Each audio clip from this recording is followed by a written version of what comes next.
No a una reforma constitucional al estilo venezolano.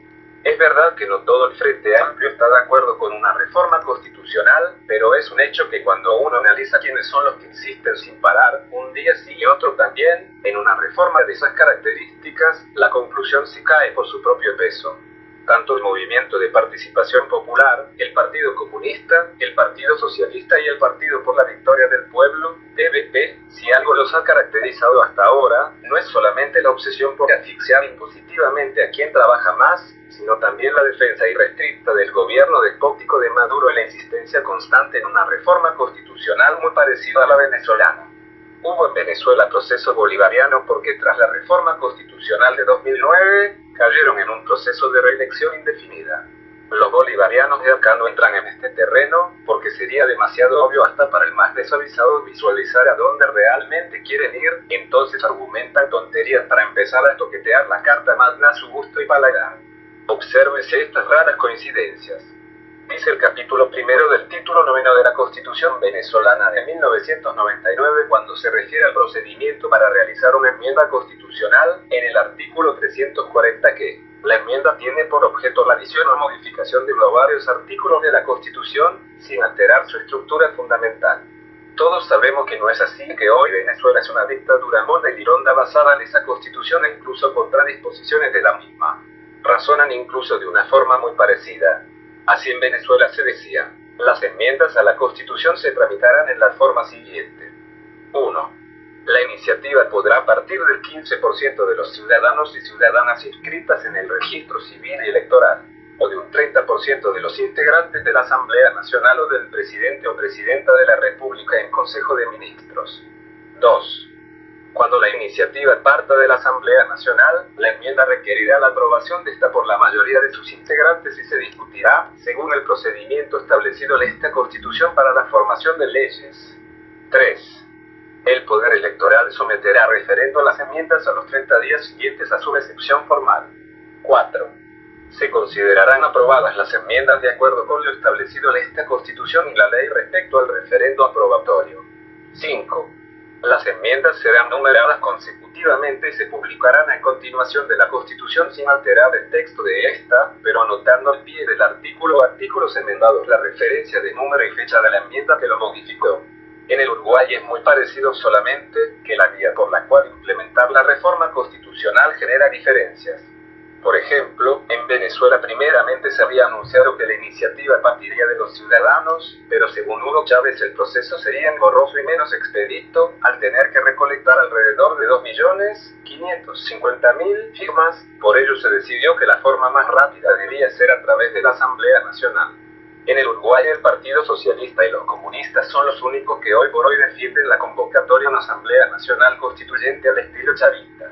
El resto de los sectores se inclina por la recolección de firmas para plebiscitar un proyecto de reforma de la Carta Magna y no es porque los tiempos no den a esta altura del partido o los espacios políticos estén en barbecho ante la dimensión del desengaño frentista o los temas centrales se le estén confundiendo con los puntuales, como creerá hoy Uriarte, o el presupuesto de 2007 lo tenga subsumido en la reflexión sistemática como quiere hacer creer Danilo Astori, sino porque es vital para los sectores no tan identificados con el chavismo tratar en lo posible de disimular un poco y no marcar tanta bobera seguidista.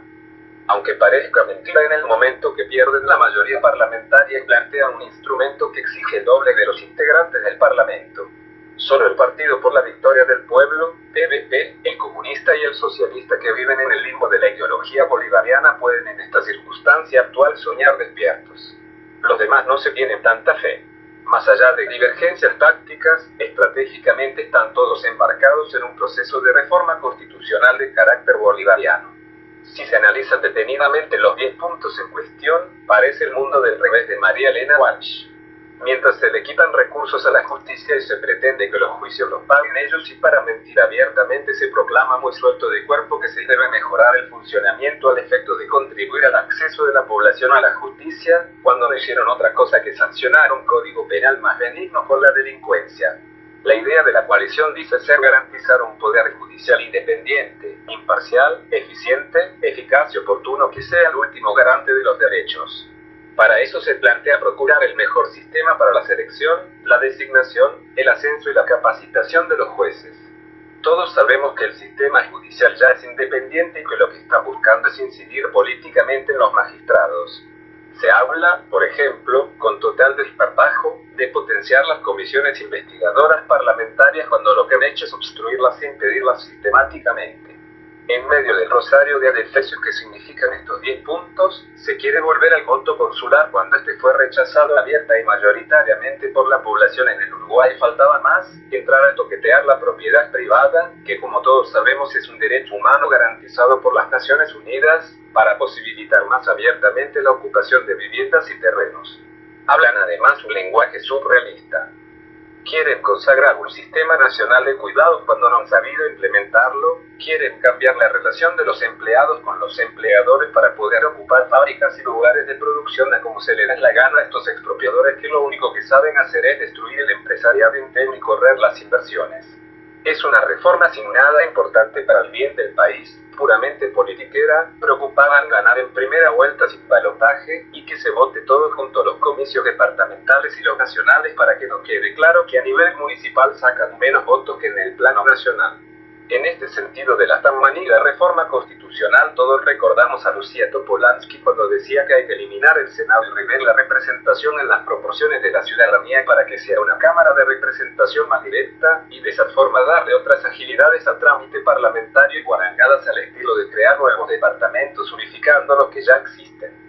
Es evidente que cuando no se tiene nada concreto realizado que ofrecerle como conquista a la ciudadanía, seguir lanzando perdigonadas al aire parece ser la única estrategia a seguir por una fuerza política que ve con miedo que se le termine el marco regional de acción que ha tenido hasta ahora.